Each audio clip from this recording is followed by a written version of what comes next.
அன்பின் இரட்சகர் இயேசு கிறிஸ்துவின் நாமத்தில் வாழ்த்துக்கள். நீதிமொழிகள் 21 அதிகாரம் 15 நியாயம் தீர்ப்பது நீதிமானுக்கு சந்தோஷமும் அக்கிரமக்காரருக்கோ அழிவுமாம் என்று சொல்லி இங்கே சாலமோன் குறிப்பிடுகிறதை நாம் பார்க்கிறோம். இந்த வசனத்தை படிக்கும்பொழுது என்னுடைய பள்ளி நாட்கள் ஞாபகத்துக்கு வருகிறது.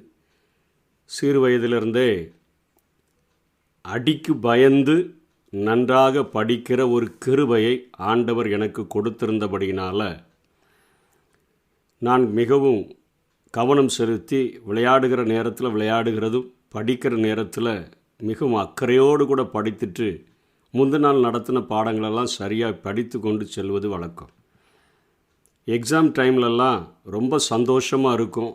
எப்படியும் முதல் மதிப்பெண் பெற வேண்டும் என்று சொல்லி போராடி ஸ்கூலில் எழுதுகிறது உண்டு. எக்ஸாம் முடிந்ததுக்கப்புறம் சார் வருகிற நேரத்திலெல்லாம் அல்லது டீச்சராக இருக்கிறவங்க வர்ற நேரத்திலெல்லாம் கைகளில் அந்த எழுதப்பட்ட அந்த தேர்வு விடைத்தாள்களை கொண்டு வருகிறார்களான்னு சொல்லி ஆசையோடு கூட பார்த்து கொண்டு இருப்பதுண்டு.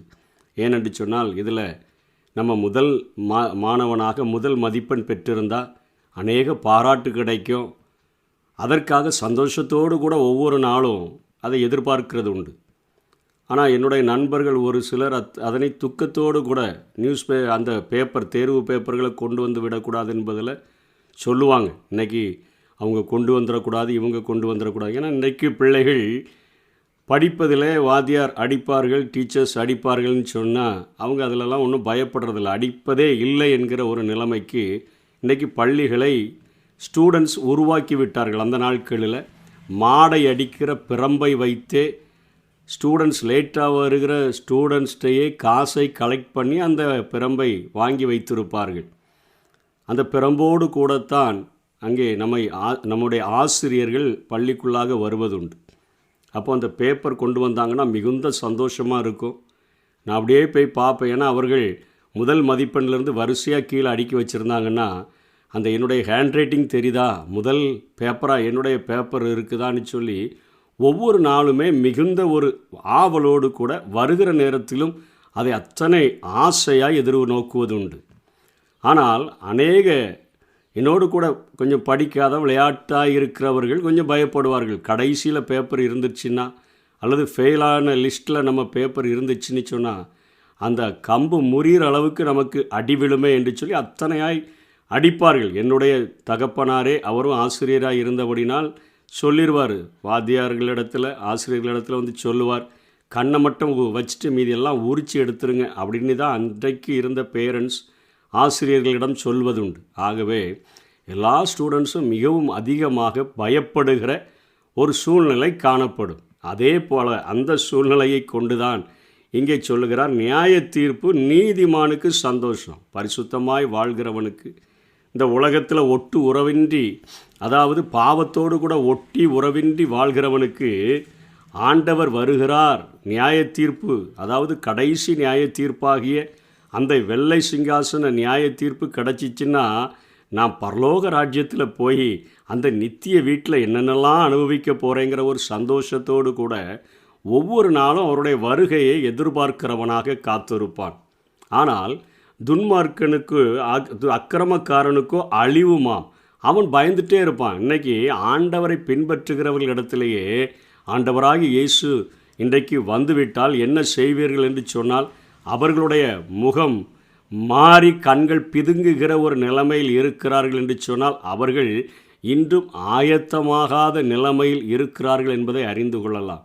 இன்றைக்கு ஆண்டவரை பின்பற்றுகிறேன் என்று சொல்லுகிறவர்களும் மரணத்திற்கு அதிகமாய் பயப்படக்கூடியவர்களாய் இருக்கிறதை நாம் பார்க்கிறோம்.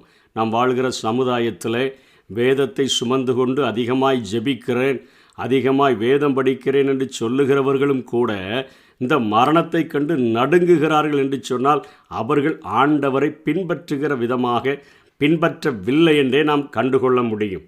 எபிரேயர் 9 அதிகாரம் 27 எபிரேய ஆக்கியோன் சொல்லுகிறார், அன்றியும் ஒரே தரம் மரிப்பதும் பின்பு நியாய தீர்ப்படைவதும் மனுஷருக்கென்று நியமிக்கப்பட்டிருக்கிறபடியே ஒரே தரம் மரித்தாக வேண்டும், பின்பு நியாய தீர்ப்புக்கு மனிதன் எழுந்துதான் ஆக வேண்டும் என்கிறதை வேதம் திட்டமும் தெளிவுமாக நமக்கு போதிக்கிறதை நாம் பார்க்க முடியும்.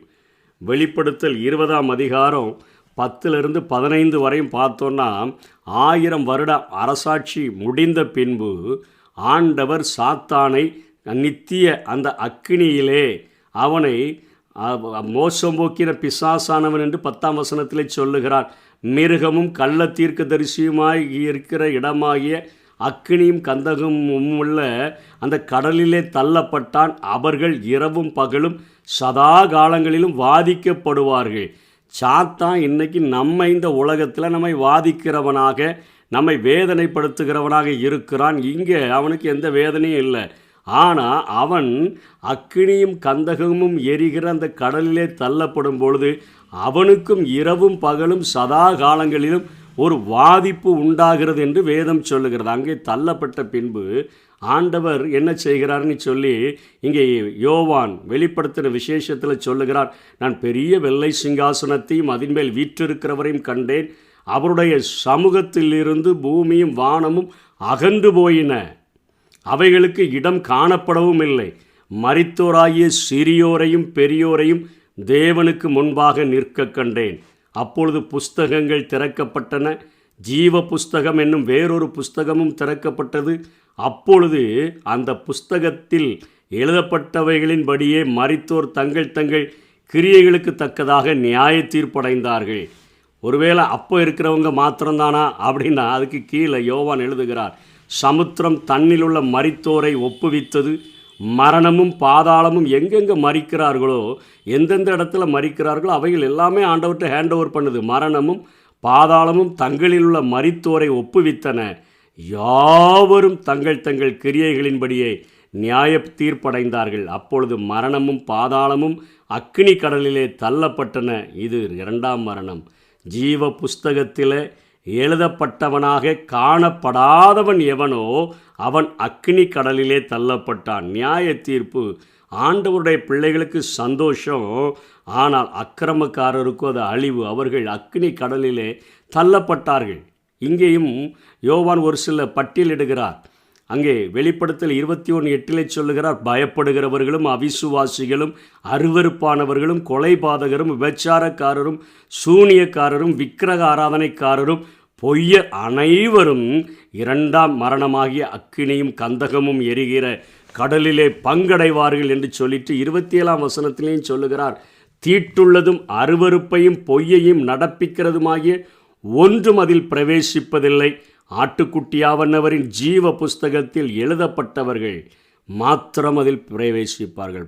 பரிசுத்தமாய் வாழ்ந்தவர்கள், இந்த பூமியிலே தங்களுடைய வஸ்திரங்களை கரைபடித்தாதபடி காத்து கொண்டவர்கள், இயேசு கிறிஸ்துவின் இரத்தத்தினால் கழுவப்பட்ட பிள்ளைகள் அந்த இடத்துல அவர்கள் பிரவேசிப்பார்கள் என்று வேதம் சொல்லுகிறது. வெளிப்படுத்தல் 22ஆம் அதிகாரத்தில் இன்றைக்கு நமக்கு கொடுக்கப்படுகிற கட்டளை என்னையா, நம்ம என்ன செய்யணும்? இதோ சீக்கிரமாய் வருகிறேன். 22ஆம் அதிகாரம் 7ஆம் வசனத்தில் இந்த புஸ்தகத்தில் உள்ள தீர்க்க தரிசன வசனங்களை கை கொள்ளுகிறவன் பாக்கியவான் என்றார். இப்பொழுது நமக்கு அருமையான ஒரு வேதம் கொடுக்கப்பட்டிருக்கிறது. இது ஒரு தீர்க்க தரிசன புத்தகம். இதில் சொல்லப்பட்ட வசனங்களை கை கொள்ளுகிறவர்கள் அவர்கள்தான் பாக்கியவான்கள். அவர்களுக்குள்ளதான் இந்த மரண பயத்தை ஆண்டவர் எடுத்து போட்டு விடுகிறார். எப்பொழுது என் ஆண்டவர் வருவார், எப்பொழுது என் ஆண்டவர் வருவார், நித்திய வீட்டிலே நான் வாழ முடியும் என்கிற ஒரு சந்தோஷத்தை ஆண்டவர் கொடுக்கக்கூடியவராக இருக்கிறார். அந்த நித்திய நாட்டில் என்ன ஆசீர்வாதங்கள் கிடைக்கும்? நம்ம எதுக்கு தான் மரணத்திற்காக பயப்படுகிறோமோ தெரியல. அந்த நித்திய நாட்டில் தேவனோடு கூட ஐக்கியம் நிறைந்தவர்களாக நாம் வாழ முடியும் என்று சொல்லி வெளிப்படுத்தல் 22:4 நமக்கு போதிக்கிறது. இனி ஒரு சாபமும் இராது. அநேக காரியங்களை கற்று வியக்கிற ஒரு வாழ்வாகத்தான் அந்த வாழ்க்கை இருக்கும். தூய்மை நிறைந்த ஒரு வாழ்வாக, ஆனந்தம் நிறைந்த ஒரு வாழ்வாக, அரசாட்சி நிறைந்த ஒரு வாழ்வாக, அனைத்தையும் சுதந்தரிக்கிற ஒரு வாழ்வாக, மகிமை நிறைந்த ஒரு வாழ்வாக, ஆராதனை நிறைந்த ஒரு வாழ்வாக, ஆனந்த வாழ்வாக, கவலை இல்லாத, கண்ணீர் இல்லாத, துக்கம் இல்லாத, அழுறுதல் இல்லாத ஒரு வாழ்க்கையாகி அந்த நித்திய வீட்டிற்கு நீதிபரரை அழைத்து செல்லுகிற ஒரு ஆண்டவராக இருக்கிறார். அதனால தான் நியாய தீர்ப்பு நீதிமான்களுக்கு மகிழ்ச்சியாக இருக்கிறது. துன்மார்க்கரோ அக்கினியும் கந்தகமும் எரிகிற அந்த 2ஆம் கடலுக்கு பங்கடையன்மேனு சொல்லி அவர்கள் மிகுந்த துக்கமுடையவர்களாக காணப்படுகிறார்கள். பவுல் தன்னுடைய வாழ்க்கையிலே 1 தெசலோனிக்கேயர் 4ஆம் அதிகாரம் 16-17 தெளிவாக சொல்லுகிறார்.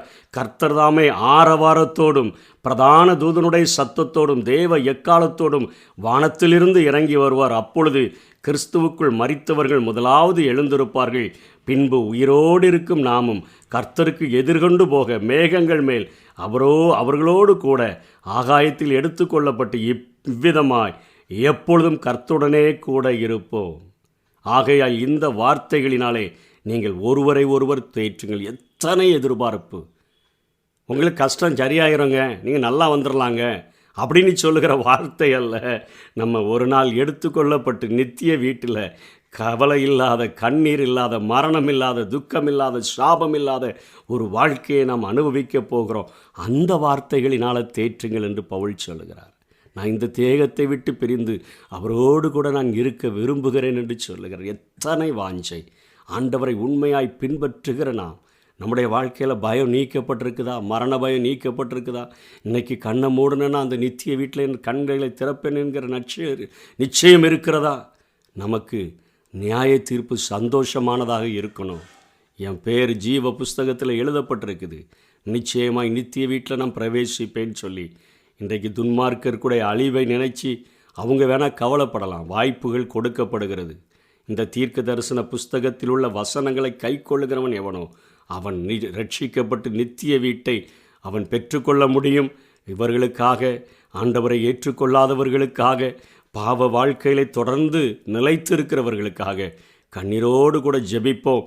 அவர்களுக்கும் கொடுக்கப்பட்ட இந்த நாளிலே, கிருபையின் இந்த காலத்தில் இந்த தீர்க்க தரிசன வசனங்களை கை கொண்டு தேவனுடைய ராஜ்யங்களை சுதந்தரிப்பதற்காக பாடுபடுவோம். கர்த்தர் தாமே நம்மை ஆசீர்வதிப்பாராக. ஆமென்.